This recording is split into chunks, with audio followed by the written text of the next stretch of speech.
I was born with a rare visual condition called achromatopsia, which is total color blindness. So I've never seen color, and I don't know what color looks like, because I come from a grayscale world. To me, the sky is always gray, flowers are always gray, and television is still in black and white. But since the age of 21, instead of seeing color, I can hear color. In 2003, I started a project with computer scientist Adam Montandon, and the result, with further collaborations with Peter Queixe from Slovenia and Matías Lizana from Barcelona, is this electronic eye. It's a color sensor that detects the color frequency in front of me and sends this frequency to a chip installed at the back of my head, and I hear the color in front of me through the bone, through bone conduction. So for example, if I have like, this is the sound of purple. For example, this is the sound of grass. This is red, like dead. This is the sound of a dirty sock, which is like yellow, this one. So I've been hearing color all the time for 8 years, since 2004, so I find completely normal now to hear color all the time.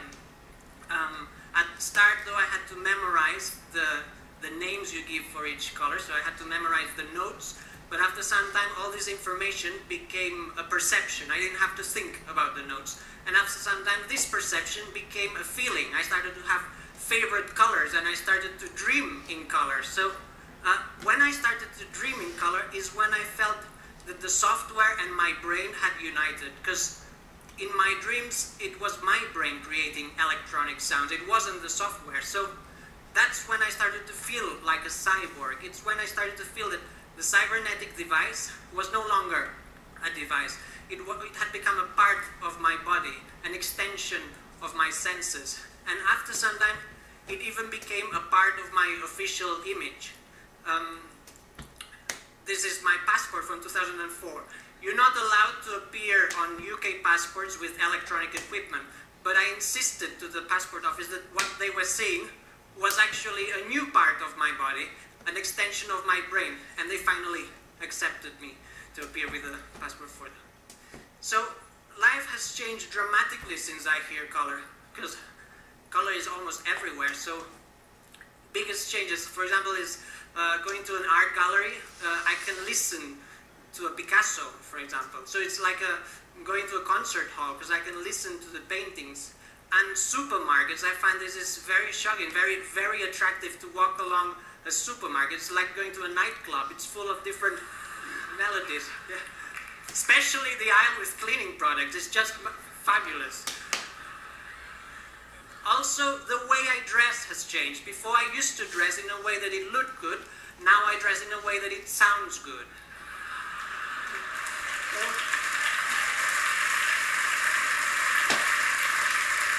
So today I'm dressed in C major, so it's quite a happy chord.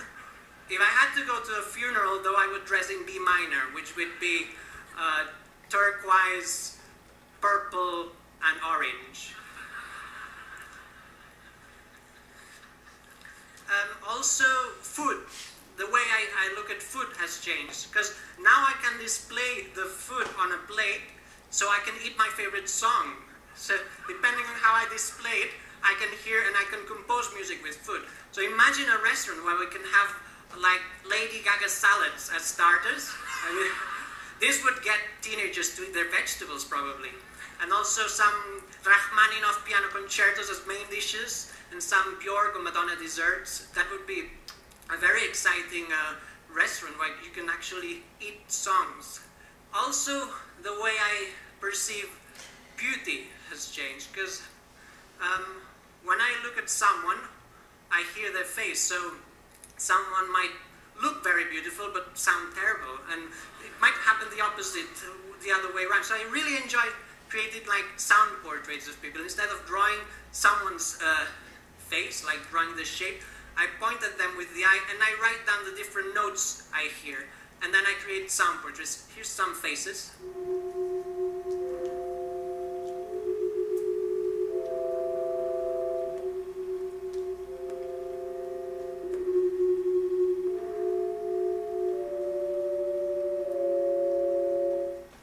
Kidman sounds good. Some people I would never relate, but they sound similar. Prince Charles has some similarities with Nicole Kidman. They have similar sound of eyes, so you relate people that you wouldn't relate. And you can actually also create sound concerts by looking at the audience faces. So I connect the eye and then I play the audience's faces. The good thing about this is if the concert doesn't sound good, it's their fault. It's not my fault. And so another thing that happens is that I started having this secondary effect, that normal sounds started to become color. I heard a telephone tone and it felt green because it sounded just like the color green.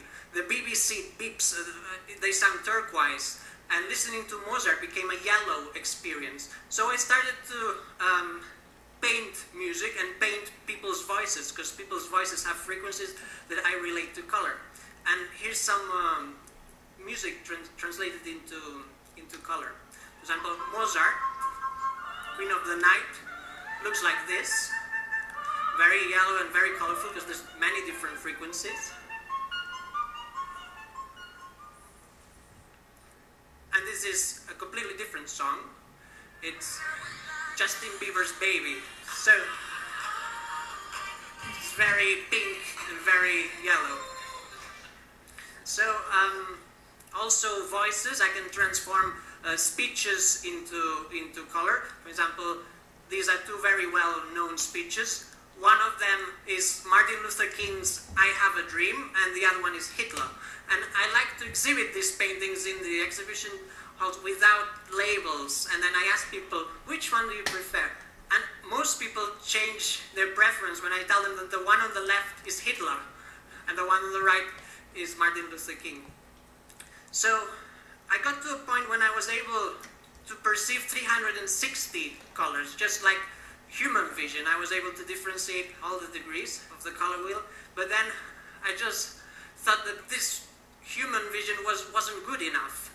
There's many, many more colors around us that we cannot perceive, but the electronic eyes can perceive. So I decided to continue extending my color senses, and I added infrared and I added ultraviolet to the color to sound scale. So now I can hear colors that the human eye cannot perceive. For example, perceiving infrared is good because you can actually detect if there's movement detectors in a room. I can hear if someone points at me with a remote control.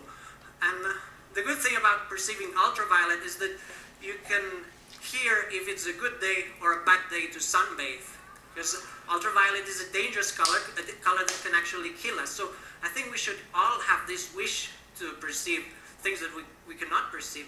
That's why 2 years ago I created the Cyborg Foundation, which is a foundation that tries to help people become a cyborg, tries to encourage people to extend their senses by using technology as part of the body. We should all think that knowledge comes from our senses, so if we extend our senses, we will consequently extend our knowledge. I think life will be much more exciting when we stop creating applications for mobile phones and we start creating applications for our own body. I think this will be a big, big change that we'll see during this century. So I do encourage you all to think about which senses you'd like to extend. I would encourage you to become a cyborg. You won't be alone. Thank you.